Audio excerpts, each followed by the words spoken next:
excited. You know what I'm saying? I'm excited to play them.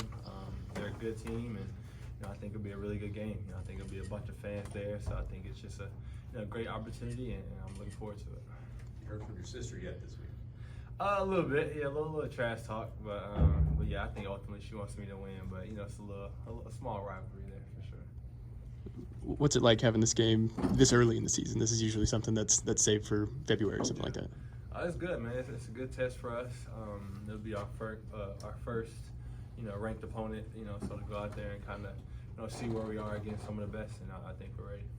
So you don't get sick about being the guy that gets asked about it all the time? No, it's cool, man. It comes with it, especially being from Oklahoma. I understand it. It's something I look forward to, and I'm ready to play. I want to go back to the 2 games ago. Mm-hmm.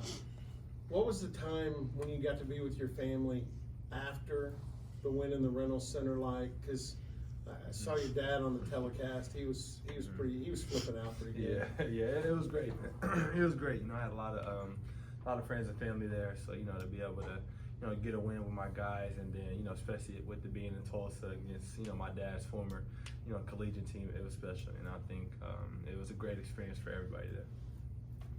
These in-state, both against Tulsa and against OU, do these games mean, I don't know, do they mean more now, or do you think almost it'll, like, when you finish your career and you look back later is when you'll really appreciate what these opportunities meant to play in those in-state games? I think it means a lot for both sides. I think right now, I think we definitely value it, just because we understand the tradition of, us playing each other and the rivalry and, going back and forth and stuff. So I think we definitely understand that. And I think down the line, I think it'll be something you talk to your kids and stuff about, just, playing Oklahoma and, whether you won or you lost.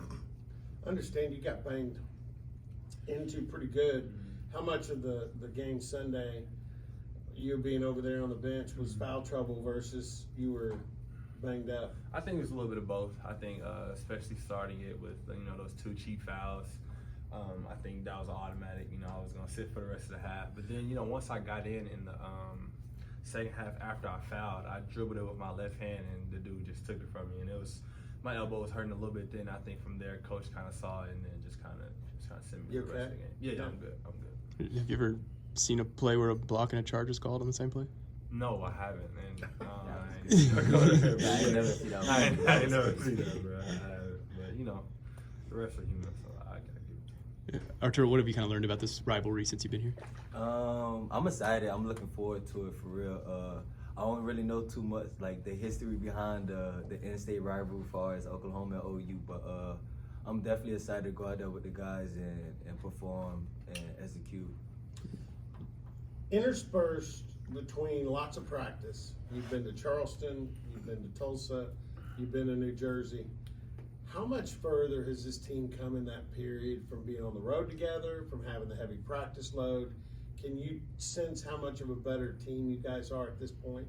I think every trip, every game, we grow as a team and we learn something new for real as a team. And from Charleston to Seton Hall to here now, all situations was different, and I feel like we grew. I won't say like a lot, but we did learn from our little mistake we did make on the roads, and we did learn from it and grow from it. With how you play so aggressively and stuff like that, how does having all this depth at guard kind of help your game that whenever you are out there, you're able to go full tilt?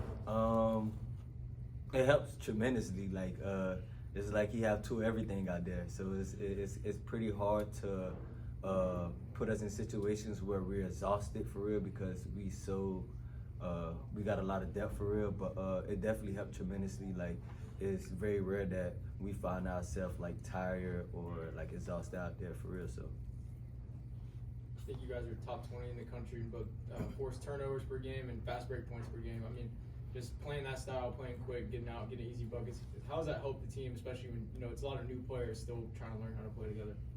I think it helps us a lot. I think it really starts, with our point guards and them being the main ones that, push the ball every single time. That's something coach emphasizes every day in practice, and I think they kind of set the tone for that. And I think everybody else kind of just plays off of that. They get down, if they collapse, and they'll kick it off for threes, or they'll dump it down to the big. So I think it's just a combination of us just playing fast and just running the lanes.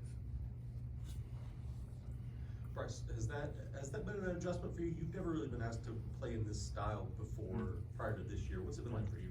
It's been good. I think it's been a smooth adjustment. I think I've watched a lot of film with our coaches to kind of figure out, my spots and where to be and how to impact the game. And I think I've done a good job up to this point, but there's always room for growth.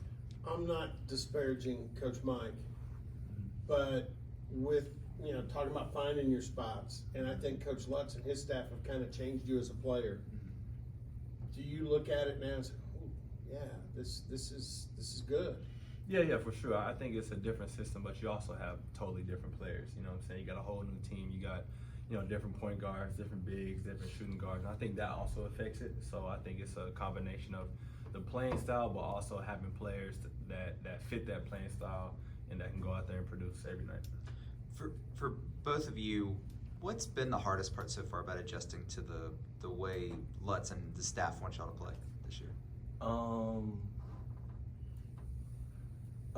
The hardest for me personally, the hardest part is just really just finding like your rhythm in the game, like offensively, knowing you have so many great talented offensive players. So like every possession, every shot you take, you almost gotta like be efficient, super efficient, because we have so many talent. Like we said earlier, we got so much depth. So like we have so many talented players. So just finding the rhythm and the offense for real, and taking smart, good shots every possession for real. So I think for me it's the same. I think it was probably more defensively, just always being turned up, always being in the gaps, always denying passes, just all of those little things that carry over. And, they talk about that every day in film. So I think just trying to do that every single possession, while then you got to sprint on offense, come back and do it again. I think just that continuous pursuit of trying to be the best defender and the best defensive team has probably been my adjustment. Is the hardest part about that on defense physically? Is it a conditioning thing, or is it mental? I think both, because you want to be in the right position, but you also it's tough because sometimes like if you play up too much, they can backdoor. Now it's kind of like I don't want to get backdoor, but then that's where they just talk about rotations and the next man having your help, and then just playing on from there. You know what I'm saying?